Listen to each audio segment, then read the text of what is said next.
आता आपण पाहणार आहोत एक्झरसाइज 5.1 जी आहे त्यामधलं फर्स्ट नंबरचं सम.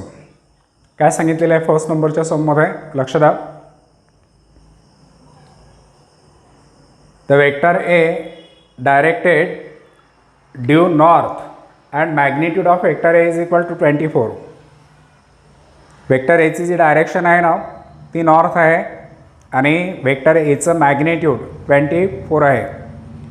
दूसरा वेक्टर बी है. The vector B is directed due west and magnitude of vector B is equal to 7. Then find magnitude of vector A plus vector B. A आणि बी वेक्टरचे मॅग्निट्यूड तुम्हाला दिले. ए plus बी vector जो आहे त्याचं magnitude find करायचं आहे. एची डायरेक्शन दिलेली आहे नॉर्थ आणि बीची डायरेक्शन दिलेली आहे वेस्ट. त्यासाठी ह्या डायरेक्शन समजण्यासाठी आपण आधी डायरेक्शन्स डिसाईड करू की कोणती डायरेक्शन कोणती आहे ती. हा प्लेन आहे आणि या प्लेनमध्ये मी डायरेक्शन डिसाईड करतो आहे. ही वरची जी डायरेक्शन आहे ती मी घेतली आहे नॉर्थ. खालची जी डायरेक्शन आहे ती आहे साऊथ. त्यानंतर राईट साईडची जी आहे ईस्ट आणि लेफ्ट साईडची जी आहे ती वेस्ट. अशा डायरेक्शन्स मी डिसाईड केलेले आहेत. आता vector A directed due north म्हणजे वेक्टर ए आपल्याला इथे काढला तर त्याची डायरेक्शन जी आहे ती नॉर्थ डायरेक्शनने आणि त्याचं मॅग्निट्यूड किती दिलेलं आहे. मॅग्निट्यूड दिलेलं आहे 24. तर बघा हा एक वेक्टर मी इथे घेतलेला आहे. नॉर्थ डायरेक्शन म्हणजे वरची डायरेक्शन आहे. तर मला एक वेक्टर वरच्या डायरेक्शनने घ्यावं लागेल. हा वेक्टर ए आहे नॉर्थ डायरेक्शनने आहे आणि या वेक्टर एचं मॅग्निट्यूड आपल्याला दिलेलं आहे 24. त्याच्यानंतर दुसरा जो वेक्टर बी आहे या वेक्टर बीची जी डायरेक्शन आहे ती वेस्ट आहे. आता वेस्ट म्हटल्यानंतर बघा ही डायरेक्शन जी आहे ती वेस्ट आहे पण लेफ्ट साईडला येते म्हणजे दुसरा एक वेक्टर मला इथे घ्यावं लागेल. हा याची डायरेक्शन जी आहे ती वेस्ट डायरेक्शनने म्हणजे या डायरेक्शनने घ्यावं लागेल. हा वेक्टर बी आणि या वेक्टर बीचं मॅग्निट्यूड दिलेलं आहे 7. एचे डायरेक्शन आहे नॉर्थ बीचे डायरेक्शन आहे वेस्ट. असे दोन वेगवेगळे वेक्टर्स मी काढले आणि आपल्याला magnitude of vector A plus B find करायचं. तर आता यावरून एक प्रॉपर डायग्राम जी आहे ना ते आपण तयार करणार आहोत. त्याच्यासाठी एक डेफिनेशन आहे फ्री वेक्टरची. फ्री वेक्टर म्हणजे काय तो खूप सिंपल आहे. फ्री वेक्टर पहिले समजून घ्या की जेव्हा वेक्टरचं मॅग्निट्यूड आणि डायरेक्शन चेंज न होऊ देता एखादा वेक्टर एका जागेवरून दुसऱ्या जागेवर जेव्हा आपण ट्रान्सलेट करतो अशा वेक्टरला म्हटलं जातं फ्री वेक्टर. पुन्हा एकदा लक्षात फ्री वेक्टर म्हणजे काय कोणत्याही वेक्टरचं मॅग्निट्यूड आणि डायरेक्शन चेंज न करता जेव्हा एखादा वेक्टर एका जागेवरून दुसऱ्या जागेवर आपण ट्रान्सलेट करतो अशा वेक्टरला म्हटलं जातं फ्री वेक्टर. आता आपण काय करणार आहोत बघा. आपल्याला ए प्लस बी फाइंड करायचं आहे म्हणजे आपल्याला ए आणि बी या दोघांचे ॲडिशन पाहिजे. ए प्लस बी वेक्टरचं मॅग्निट्यूड काढायचं आहे जे आपल्याला या दोन वेक्टरची ॲडिशन करावं लागेल आणि या दोन वेक्टरचे ॲडिशन्स करण्यासाठी आपण या या दोन वेक्टर मिळून एक ट्रायंगल तयार करणार आहोत. काय करायचं मी पुन्हा एकदा रिपीट करतो आहे. फ्री वेक्टर म्हणजे काय जेव्हा वेक्टरचं मॅग्निट्यूड आणि वेक्टरचे डायरेक्शन चेंज न करता एक वेक्टर एका जागेवरून दुसऱ्या जागेवर जेव्हा ट्रान्सलेट केला जातो अशा वेक्टरला म्हटलं जातं फ्री वेक्टर. आता हे जे दोन वेक्टर आहेत हे मी रफमध्ये काढले होते. जसं त्यांनी सांगितलेलं आहे तशा प्रकारे मी वेक्टर्स घेतलेले आहेत. नॉर्थ डायरेक्शननी म्हणजे वरच्या डायरेक्शननी नॉर्थ आहे हा वेक्टर आहे. लेफ्ट साईडच्या डायरेक्शननी वेक्टर बी. बी हा लहान काढला कारण त्याचा मॅग्निट्यूड 7 आहे. एचं मॅग्निट्यूड 24 आहे तो थोडासा मोठा काढलेला आहे. आणि आता हे दोन्ही वेक्टर मी इथे काढतो आहे. लक्षात द्या त्याचे प्रॉपर आता डायग्राम कसे येणार आहे.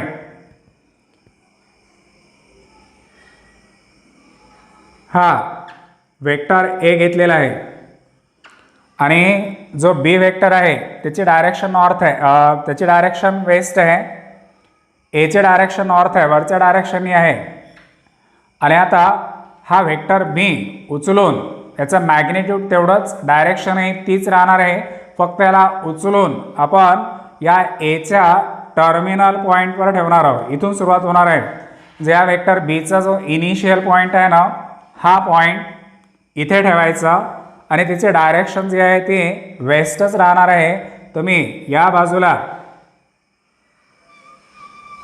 हा एक वेक्टर काढला, हा बी वेक्टर, याला म्हणतात फ्री वेक्टर. मॅग्नेट्यूड मी चेंज केलेलं नाही आहे. बीचं मॅग्नेट्यूड जे आहे ते 7च आहे. Magnitude of vector B is equal to 7 आहे. वेक्टर एचं मॅग्नेट्यूड 24 आहे आणि फक्त उचलून मी इथे ठेवलेलं आहे. तर लक्षात द्या, ही वेस्ट डायरेक्शन आणि ही नॉर्थ डायरेक्शन यांच्यामधला जो अँगल आहे तो किती डिग्रीचा आहे? 90 डिग्रीचं. मग याला उचलून जर मी इथे ठेवलं तर यांच्यामधला हा जो अँगल आहे ना, हा 90 डिग्रीचा येतो आहे. मग यांना मी असं कन्सिडर केलं, हा जो वेक्टर ए आहे त्याला मी वेक्टर ए बी म्हटलं आहे, ए टू बी, आणि बी जो वेक्टर आहे त्याला बी सी म्हटलेला आहे. हा झाला वेक्टर ए बी, हा झाला वेक्टर बी सी. आणि नंतर मग हा ए पॉईंट आणि सी पॉईंट याला मी जॉईंट केलं, याची डायरेक्शन घेतली फ्रॉम ए टू सी. तर बाय ट्रायंगल लॉ हा वेक्टर ए सी काय झाला आहे? वेक्टर ए प्लस वेक्टर बी या दोघांची सम, या दोघांचा रिझल्टंट आहे तो. तशा टाईपचा एक ट्रायंगल इथे तयार झाला आहे आणि तुम्हाला एचं मॅग्नेट्यूड दिलेलं आहे, म्हणजे तुम्हाला लेंथ ए बी दिलेली आहे, बीचं मॅग्नेट्यूड दिला म्हणजे लेंथ बी सी दिलेली आहे, आणि ए प्लस बीचं मॅग्नेट्यूड काढायचं म्हणजेच तुम्हाला लेंथ ए सी काढायची आहे. ते डायग्राम पाहिल्याबरोबर तुमच्या लक्षात आलं पाहिजे की magnitude of vector A plus B जर फाइंड करायचं असेल तर आपल्याला या ट्रायंगलमध्ये पायथागोरस थेरम जो आहे तो पायथागोरस थेरम यूज करायचा आहे. म्हणून लक्ष द्या इकडे, let vector A B is equal to vector A, हा vector A B is equal to vector A, vector B C is equal to vector B, आणि vector A C is equal to vector A plus vector B, असे हे 3 vector झाले. त्याच्यानंतर एचं magnitude दिलेलं आहे, magnitude of vector A is equal to 24, therefore length A B is equal to 24 आहे. Magnitude of vector बी दिलेला आहे 7, तर length B C is equal to येणार आहे 7, आणि तुम्हाला magnitude of vector A plus B find करायचं आहे, म्हणजेच लेंथ ए सी फाइंड करायची, लेंथ ए सी फाइंड करायची. काय होतं की याच्या आधीचं सिलेबस बदलला आहे तुमच्या वेळेस, याच्या आधीचा सिलेबस आणि यामध्ये चॅप्टरची नावं सेम आहेत पण याचे प्रॉब्लेम्स बदललेले आहेत. तुम्ही ओल्ड सिलेबसचे बुक्स आणि या सिलेबसचे बुक्स जर पाहिले तर प्रॉब्लेम्स जे आहेत ते बराचसा बदल झालेला आहे याच्यामध्ये. फक्त चॅप्टरचं नाव सेम असून चालत नाही. हे जे अशा टाईपचे प्रॉब्लेम्स आपण या एक्झरसाइजमध्ये पाहतो आहे ना, हे मागच्या वर्षीच्या सिलेबसमध्ये नव्हते, हे सर्व नवीन आलेलं आहे. आणि आता इथून पुढचं जे कॅल्क्युलेशन्स आहे ते खूप सोपी आहे. ट्रायंगल आहे, या ट्रायंगलमध्ये अँगल बी हा 90 डिग्रीचा आहे. In triangle A B C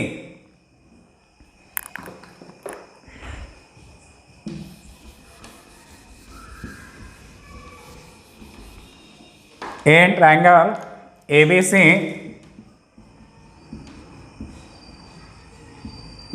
angle B is equal to 90 degree. Therefore, by Pythagoras theorem, Pythagoras theorem काय येणार आहे? Hypotenuse square. हायपोटेनियस कोण आहे? AC. तर length AC square is equal to length AB square plus length BC square. Length AC square is equal to, तर length AC square is equal to length AB square. Length AC ला तुम्ही magnitude of vector AB असे म्हणू शकता. Length AC म्हणजेच magnitude of vector A plus B square is equal to length AB means magnitude of vector A square plus magnitude of vector B square. Magnitude of vector A plus B square is equal to एचं magnitude किती आहे 24, तिकडे येणार 24 square आणि plus येणार आहे 7 square 576 plus 14 9 is equal to 625. Magnitude of vector A plus B square is equal to 625. Magnitude of vector A plus B आहे त्याचा स्क्वेअर आहे, हे स्क्वेअर रूट जर काढलं taking square root therefore magnitude of vector A plus B is equal to 25. Square root काढल्यानंतर plus मायनसच्या sign येणार होत्या, पण हे मॅग्नेट्यूड आहे आणि साईन जी आहे ती निगेटिव्ह राहणार नाही, म्हणून magnitude of vector A plus vector B is equal to 25. फक्त डायरेक्शन्सकडे लक्ष द्यायचं की कोणती डायरेक्शन कोणती आहे.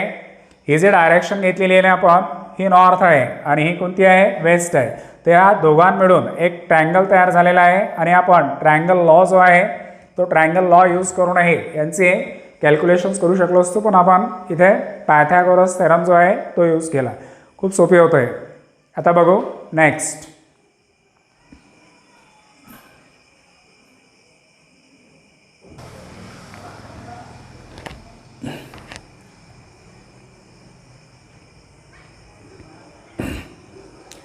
आता आपण पाहणार आहोत नंबर 2 एक्झरसाइज 5.1 मधला सेकंड नंबरचा क्वेश्चन्स. काय सांगितलेलं आहे सेकंड नंबरच्या क्वेश्चन्समध्ये बघा. In triangle P Q R vector P Q is equal to twice vector A vector Q R is equal to twice vector B. The mid point of P R is M. Then find the following vectors in terms of vector A and vector B. तुम्हाला हे तिन्ही vector P R vector P M आणि vector Q M in terms of A and B find करायचे आहेत. तर सर्वात पहिले आपण यांचे डायग्राम काढणार आहोत. ट्रायंगल दिलेला आहे P Q R. P Q R हा ट्रायंगल आहे. पहिला वेक्टर पी क्यू दिलेला आहे ट्वाइस वेक्टर ए ची डायरेक्शन आहे from P to Q twice vector A. दुसरा आहे क्यू आर याची डायरेक्शन आहे फ्रॉम क्यू टू आर आणि हा दिलेला आहे ट्वाइस वेक्टर बी त्याची डायरेक्शन घ्यायची फ्रॉम पी टू आर. तुम्हाला हाच वेक्टर काढायचा आहे. सुरुवातीला वेक्टर पी आर काढायला सांगितलं. त्याचे mid point of P R is M याचा नंतर आपण विचार करू. पहिले आपल्याला फाइंड काय करायचं आहे P R vector P Q आणि वेक्टर क्यू आर दिलेले आहेत. पी आरचा answer in terms of A B पाहिजे. बघा पहिल्याचा answer in triangle P Q R by using triangle law. दोन वेक्टरची डायरेक्शन आहे तिसरा दोन वेक्टरची सम हे तिसऱ्या वेक्टर एवढी राहणार. सेम डायरेक्शन्स कुणाचे आहेत पहा. Vector P Q plus vector Q R is equal to vector P R. By using triangle law आपण vector P R is equal to find करू शकतो vector P Q plus vector Q R is equal to vector P Q आपल्याला given आहे twice vector A आणि plus Q R दिलेला आहे twice vector बी. या दोघांमधून 2 common काढले तर ब्रॅकेटमध्ये राहतात ए प्लस बी. हा झाला आहे वेक्टर पी आर. त्याने वेक्टर पी आरचा answer in terms of A बीमध्ये काढायला सांगितलेला आहे. त्याच्या आन्सरमध्ये ए बी आलेला आहे. Vector P R is equal to twice in bracket A vector A plus vector B. टेक्स्टबुकमध्ये हा जो वेक्टर पी आर आहे ना याचा आन्सर चुकीचं दिलेलं आहे. 2 इन ब्रॅकेट ए मायनस बी आहे. इथे निगेटिव्ह साईन आलेली आहे टेक्स्टबुकमध्ये. जर आन्सर पाहिलं तुम्ही तर ते आन्सर करेक्ट करून घ्यायचं. तिथे निगेटिव्ह साईन नाही तर पॉझिटिव्ह जी साईन आहे ती येत आहे. हे झालं पहिल्याचं आन्सर. आता येऊ आपण पुढच्या लाईनकडे. The mid point of P R is M. ही जी पी आर साईड आहे ना या पी आर साईडचा मिड पॉईंट कोण आहे M. M is the mid point of P R. Second नंबरचा आन्सर आपण फाइंड करणार आहोत. Number 2 M is mid point of P R. जे दोन्ही डिस्टन्स इक्वल आहेत पी एम आणि एम आर दोन्ही डिस्टन्स इक्वल आहेत. आपल्याला कोणता वेक्टर फाइंड करायला सांगितलेला आहे पी एम. सेकंडमध्ये बघा कोणता वेक्टर फाइंड करायला सांगितलेला आहे पी एम. तर हा जो वेक्टर पी एम आहे ना हा वेक्टर पी एम या पी आर वेक्टरच्या हाफमध्ये येणार आहे. म्हणून आपण लिहिताना असं लिहू शकतो vector P M is equal to half of vector P R. Mid point असल्यामुळे vector P M is equal to half of vector P R. आणि आता vector P M is equal to half, यापूर्वी number 1 मध्ये आपण vector P R find केलेला आहे. Vector P R is equal to आहे 2 in bracket A plus B. यामधले 2 cancel होणार आहे. Vector P M is equal to आले आहेत vector A plus vector B.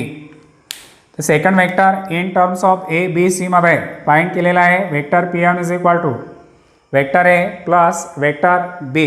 हे झालं दुसऱ्याचा आन्सर. आणि आता नंबर 3 फाइंड करायचं आहे क्यू एम. नंबर 3 आपल्याला क्यू एम फाइंड करायचं आहे. त्यासाठी क्यू आणि एम या 2 पॉईंट्सला मी जॉईन करतो आहे. याची डायरेक्शन राहणार आहे from Q to M. P आरची डायरेक्शन आहे फ्रॉम पी टू आर, तर पी एमची डायरेक्शन राहणार आहे फ्रॉम पी टू एम. तर आता जो वरच्या बाजूचा ट्रायंगल आहे ना, तेवढ्या ट्रायंगलचा विचार करा. क्यू एम फाइंड करण्यासाठी हा वरच्या साईडचा जो ट्रायंगल आहे त्या ट्रायंगलमध्ये जर आपण ट्रायंगलला यूज केला तर आपण क्यू एम फाइंड करू शकतो. तोच ट्रायंगल घेतला पाहिजे असं नाही, तुम्ही खालच्या साईडचा ट्रायंगल घेऊन सुद्धा त्याचा आन्सर फाइंड करू शकता. तर मी वरचा ट्रायंगल घेतला आहे in triangle P Q M. In triangle P Q M कोणत्या 2 वेक्टरची ॲडिशन तिसरा वेक्टर राहणार, तर ज्यांचं डायरेक्शन सेम आहे त्यांची ॲडिशन तिसरा वेक्टर राहणार आहे.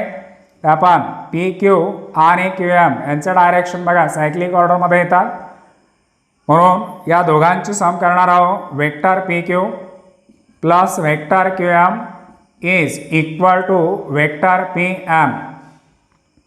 आता यापैकी आपल्याला काढायचा कोणता वेक्टर आहे Q M.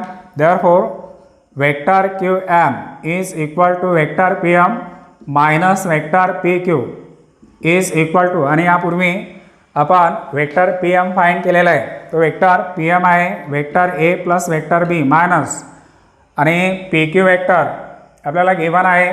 P Q vector आहे ट्वाइस वेक्टर आहे, इथे येणार आहे ट्वाइस वेक्टर आहे. Therefore vector Q M is equal to हे वेक्टर आहे मायनस 2 वेक्टर आहे. हा वेक्टर बी आहे, तर वेक्टर बी पहिले लिहिला, आणि vector A minus twice vector आहे यांचं कॅल्क्युलेशन्स केलं तर minus vector A. Vector Q M is equal to आलेले आहेत बी मायनस ए. तिन्ही वेक्टरचे answer in terms of A B मध्ये फाइंड करायचे होते, आणि आपल्याला इथे तिघांचे आन्सर भेटलेले आहेत in terms of A B मध्ये. फक्त टेक्स्टबुकमध्ये जे पहिला आन्सर आहे ना ते तेवढं करेक्शन्स करून घ्या. इथे त्यांनी निगेटिव्ह साईन दिलेली आहे, ती निगेटिव्ह साईन नाही पॉझिटिव्ह साईन येते. तशा प्रकारे हा होता क्वेश्चन नंबर 2 एक्झरसाइज 5.1. जे एक्झरसाइज आपण पाहतोय 5.1 यामधले आता जे 1-2 सम्स राहिलेले आहेत ते तुम्हाला होमवर्क करायचे आहे. एक्झरसाइज 5.1 कंप्लीट झाल्यानंतर परत आता पुढच्या पॉईंटला आपण सुरुवात करणार आहोत. मी तुम्हाला पुन्हा एकदा सांगतोय की कुठलाही प्रॉब्लेम जेव्हा तुम्ही वेक्टरमधलं सॉल्व करायला सुरुवात करता ते तुम्हाला तेव्हा सोपी वाटेल जर तुम्ही थेअरीचा जो पार्ट आहे याच्या आधी जेवढे काही आपण लेक्चर्स पाहिलेले आहेत त्या सर्व लेक्चर्समध्ये जेवढे थेअरी पार्ट्समध्ये जेवढ्या डेफिनेशन जेवढे फॉर्म्युले मी सांगितलेले आहेत ते जर तुम्हाला समजले असतील, माहिती असतील, तरच तुम्हाला हे प्रॉब्लेम सॉल्व करताना खूप सोपी जातील. आता याच्यानंतर आणखी महत्त्वाचा जो पार्ट आहे तो आपण पाहणार आहोत. आता आपण काही थेरम घेणार आहोत जे फॉर्म्युलेच आहेत, आणि हे जे थेरम्स आहेत हे तुम्हाला याचे फॉर्म्युले 10th क्लासमध्ये कोऑर्डिनेट जॉमेट्रीमध्ये होते. कोऑर्डिनेट जॉमेट्री जेव्हा 10व्या वर्गात तुम्ही पाहिलं त्यावेळेस त्या कोऑर्डिनेट जॉमेट्रीमध्ये 3 फॉर्म्युले तुम्हाला आले असतील. सेक्शन फॉर्म्युला होता, सेंट्रॉइड फॉर्म्युला होता, आणि मिड पॉईंट फॉर्म्युला होता. तर ते फॉर्म्युले कोऑर्डिनेट जॉमेट्रीमध्ये होते. आपल्याला तेच फॉर्म्युले आता वेक्टरमध्ये बघायचे. तर सुरुवातीला आपण सेक्शन फॉर्म्युल्यापैकी जो section formula for internal division आहे ना तो आपण पाहणार आहोत, आणि त्या थेरमचं स्टेटमेंट इथे बोर्डवर दिलेलं आहे. Let vector A with position vector vector A, let point A with position vector vector A and point B with position vector B be any 2 point in space, and R point R with position vector R point on line segment A बीवरच आहे, पण त्यांनी काय केलं आहे पहा, dividing it internally in the ratio M is to M, then position vector of point R is equal to M into vector B plus N into vector A upon M plus N. हे आपल्याला prove करायचं आहे आणि हा proof खूपच सोपी आहे. लक्षात आता पहिले आपण याचे डायग्राम समजून घेऊ आणि हे डायग्राम काढणं खूप महत्त्वाचं आहे. एक सेगमेंट ए बी आहे,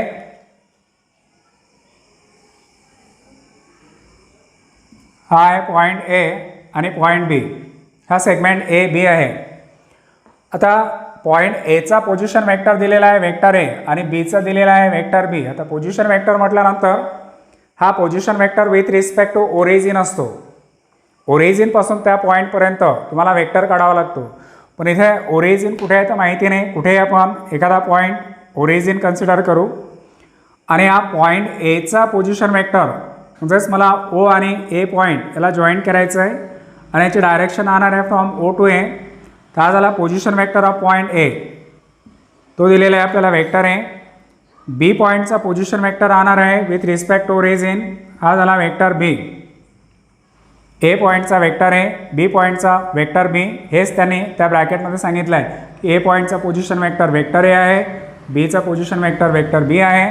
आणि एक आणखी पॉईंट आहे या सेगमेंट ए बीवर ज्याचं नाव आहे आर. आर हा पॉईंट आहे, त्याचा पोझिशन वेक्टर दिलेला आहे आर, वेक्टर आर. तुम्ही या सेगमेंटवर कुठेतरी एक पॉईंट घेतला आहे आर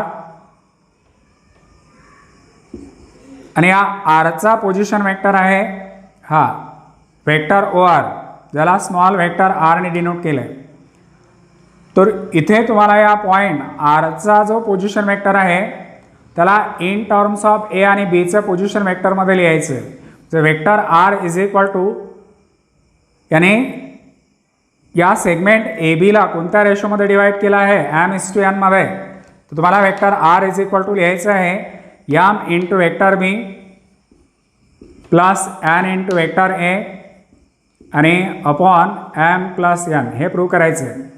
आर कुठे नाही घेऊ शकत तुम्ही, त्याने त्या सेगमेंट ए बीला डिवाइड केलेला आहे internally in the ratio M is to N. इंटरनलीचा अर्थ होतो की आर जो पॉईंट आहे ना तो ए आणि बीच्या मध्ये आहे. मध्ये म्हणजे कुठेतरी मध्ये आहे, एकदम सेंटरला नाही. सेंटरला जा असता तो मिड पॉईंट झाला असता, पण त्याने एम इज टू एन या रेशोमध्ये डिवाइड केला आहे, हा घेतलेला आहे. आता बघा ए आरची डायरेक्शन आणणार आहे फ्रॉम ए टू आर आणि आर बीची डायरेक्शन आणणार आहे from R to B. Diagram complete झाले. आता याचा प्रूफ जो आहे तो सुद्धा खूप सिंपल आहे. लक्ष द्या आता. Since point R with position vector vector R divides segment AB, divide the segment joining the points A and B internally in the ratio m is to n. कोणी डिवाइड केला आरने, कोणाला डिवाइड केला ए बीला, कसं डिवाइड केला internally, कोणत्या रेशोमध्ये M is to M. त्यामुळे झालं काय की या आर पॉईंटमुळे तो जो सेगमेंट ए बी आहे ना तो दोन पार्टमध्ये डिवाइड झाला. आरमुळे सेगमेंट ए बीचे दोन तुकडे झालेले आहेत, एक ए आर दुसरा आर बी. त्या दोघांचा रेशो तुम्हाला दिलेला आहे एम एस टू एम. तर आपण असं लिहू शकतो therefore length A R upon length RB is equal to m upon n. AR upon RB is equal to m upon n. आणि मग याचा असं लिहू शकतो तुम्ही A dash R dash B. R जो पॉईंट आहे ना तो ए आणि बीच्या मध्ये आहे, तर रेशो येणार AR अपॉन RB. आता याला जर आपण वेक्टरमध्ये लिहिलं तर ए आरला लिहू vector A R upon vector R B is equal to M upon N. हा रेशो पॉझिटिव्ह राहणार. दोघांचा डायरेक्शन सेम आहेत, ए पासून आर पर्यंत, आर पासून बी पर्यंत. याचं रिझन आपण इकडे लिहू शकतो vector A R and vector R B ह्या सेम डायरेक्शन. हा जो रेशो आहे ना, याला दोन साईन येतात, कधी पॉझिटिव्ह असतो कधी निगेटिव्ह असतो. इथे तो पॉझिटिव्ह आहे, एम अपॉन एन हा रेशो पॉझिटिव्ह आहे. का पॉझिटिव्ह आहे त्याचं रिझन मी इथे लिहिलं आहे. ए आर आणि R B have same direction, दोघांचं डायरेक्शन सेम आहे. जर या दोघांचं डायरेक्शन्स अपोजिट असते ना, तर मग हा रेशो जो आहे तो आपल्याला निगेटिव्ह कन्सिडर करावा लागला असतं. आणि इथून आता पुढचं कॅल्क्युलेशन्स खूप सोपी आहे. यांचं करा आता क्रॉस मल्टिप्लिकेशन्स. क्रॉस मल्टिप्लिकेशन्स केलं की आपल्याला काय मिळतं बघा. क्रॉस मल्टिप्लिकेशन जर केलं ते क्रॉस मल्टिप्लिकेशन येणार आहे N into vector A R.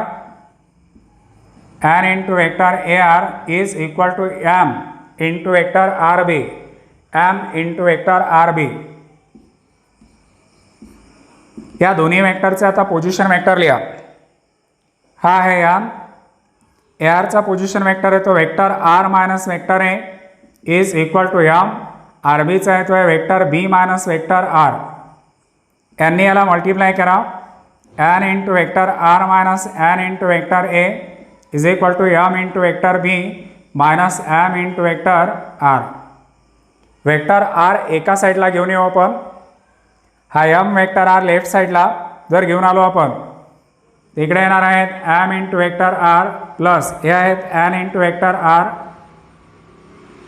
Is equal to M into vector B. आणि इकडचं जे minus N into vector A आहे त्याची साईड जर चेंज केली तर प्लस येणार एन इंटू वेक्टर ए.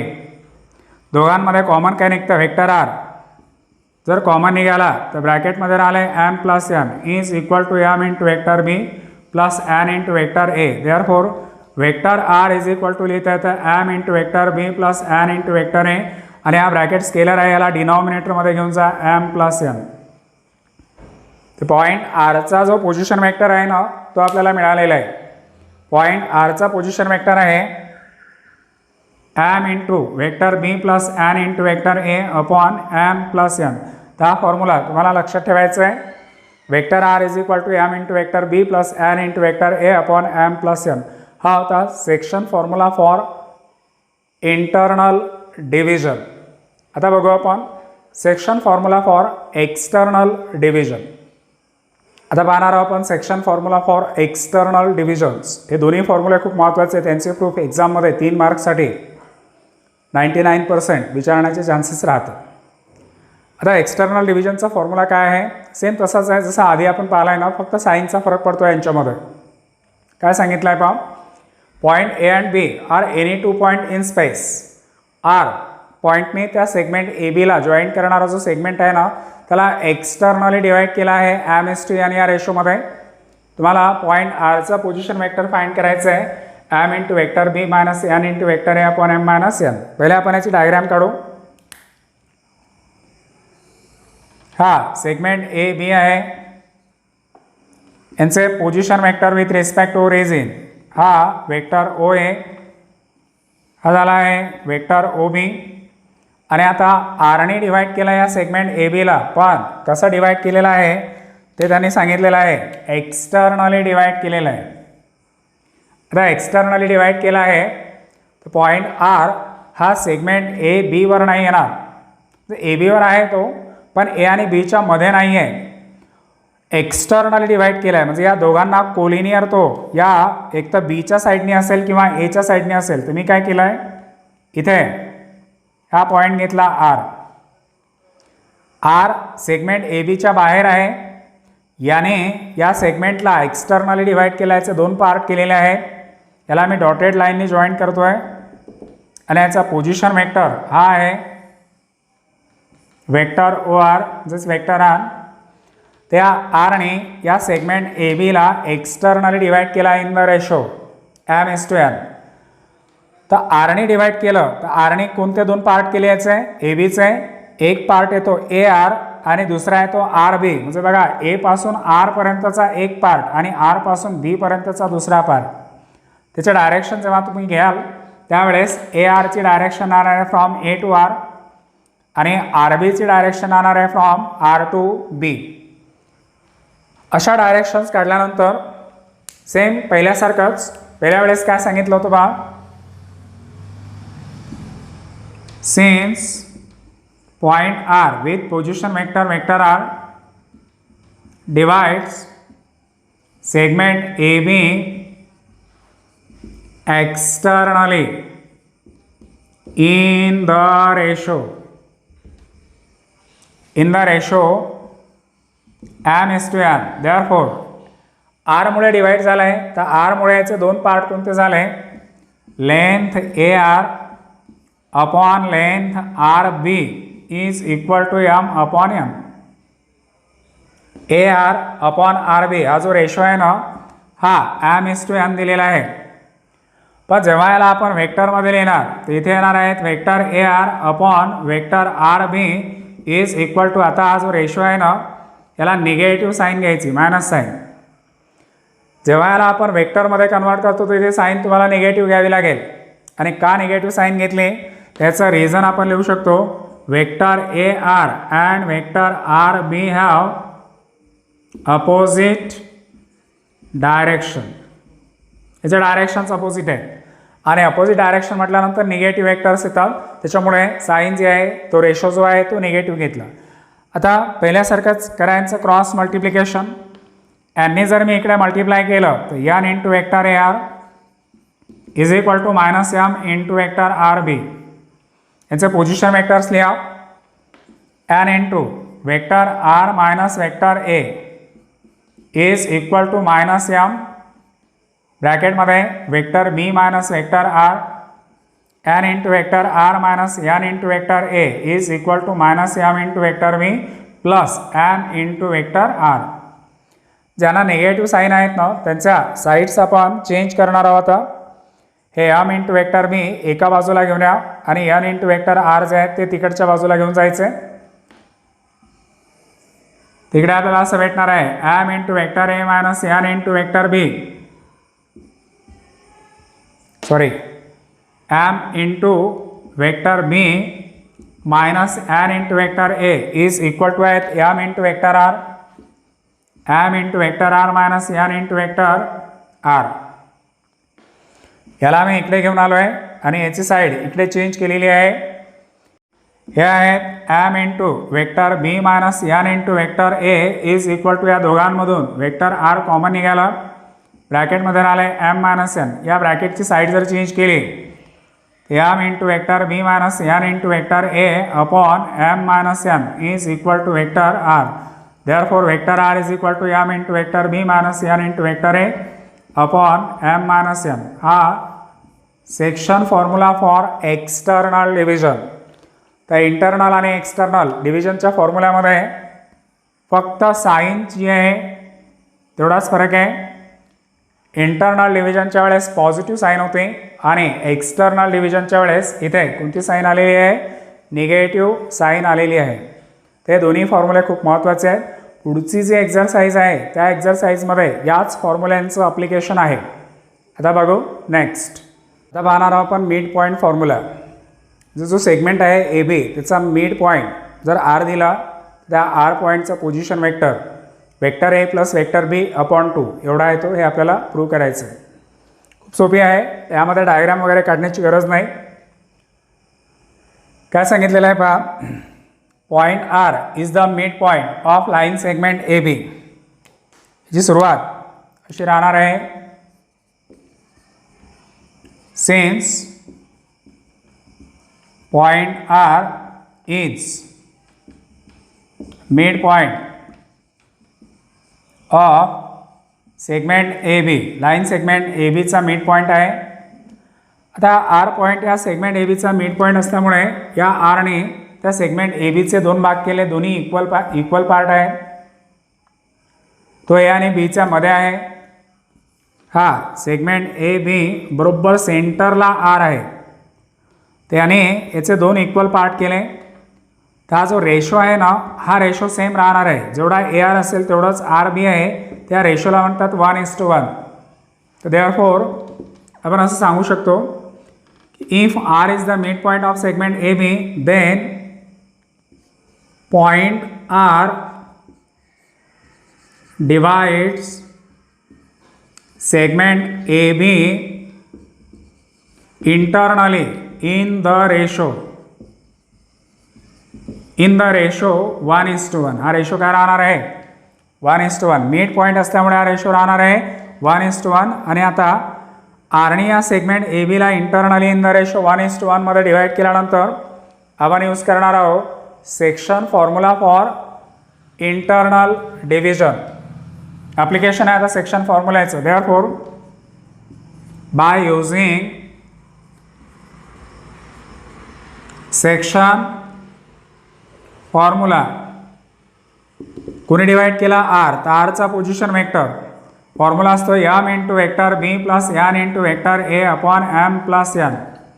तिथे रेशो काय दिलेला आहे 1:1. तर हे m:n रेशो जो आहे तो झाला आहे 1:1. त्या व्हॅल्यू जर यामध्ये पुट केल्या तर vector R is equal to M is equal to येणार 1 into vector B plus 1 into vector A आणि अपॉन येणार 1+1. Therefore vector R is equal to vector B plus vector A upon 1+1 ची addition 2 आणि वेक्टरची addition commutative आहे. त्या ॲडिशनला आपण असं लिहिणार आहोत vector R is equal to vector A आधी लिहिला वेक्टर बी नंतर आणि अपॉनमध्ये 2. काय झाला आहे mid point formula vector R is equal to vector A plus vector B upon 2. या सर्व फॉर्म्युल्यांचे ॲप्लिकेशन्स पुढच्या एक्झरसाइजमध्ये आहे. सेक्शन फॉर्म्युला आणि मिड पॉईंट फॉर्म्युला याच्यानंतर येणारा जो फॉर्म्युला आहे तो आहे सेंट्रॉइड फॉर्म्युला. तुम्हाला यासाठी माहीत पाहिजे की सेंट्रॉइड म्हणजे काय. बरेचदा क्लासमध्ये सांगितलेलं आहे मी तुम्हाला सेंट्रॉइड काय असतो. परत एकदा सांगतो आहे की ट्रायंगलच्या ज्या 3 मीडियन्स आहेत त्या तिन्ही मीडियन्स ज्या पॉईंटमध्ये इंटरसेक्ट होतात त्या इंटरसेक्शन पॉईंटला म्हटलं जातं सेंट्रॉइड. आणि त्या सेंट्रॉइडने प्रत्येक मीडियनला इंटरनली डिवाइड केला आहे 2:1 या रेशोमध्ये. ची डायग्राम मी काढून दाखवतो तुम्हाला. कोणताही एखादा ट्रायंगल जर घेतला आपण त्या ट्रायंगलच्या 3 मीडियनचा इंटरसेक्शन पॉईंट. तुम्ही म्हणाल मीडियन म्हणजे काय, तर मीडियन म्हणजे काय तेही सांगतोय. ट्रायंगलचा वर्टेक्स ए आहे त्याच्या अपोजिट साईड कोण आहे बी सी. बी सीचा मिड पॉईंट घेतला आहे दोन्ही डिस्टन्स इक्वल. ई जर घेतला असेल किंवा डी जर घेतला असेल त्या डी पॉईंटला आणि ए पॉईंटला जॉईंट करणारा जो सेगमेंट ए डी तुम्हाला दिसतोय ना याला म्हणतात मीडियन मिड पॉईंट. ए सीचा मिड पॉईंट घेतला आहे ई. हे दोन्ही डिस्टन्स इक्वल आहे आणि अपोजिट वर्टेक्स बी आणि ई पॉईंट जर जॉईंट केला ती झाली दुसरी मीडियन.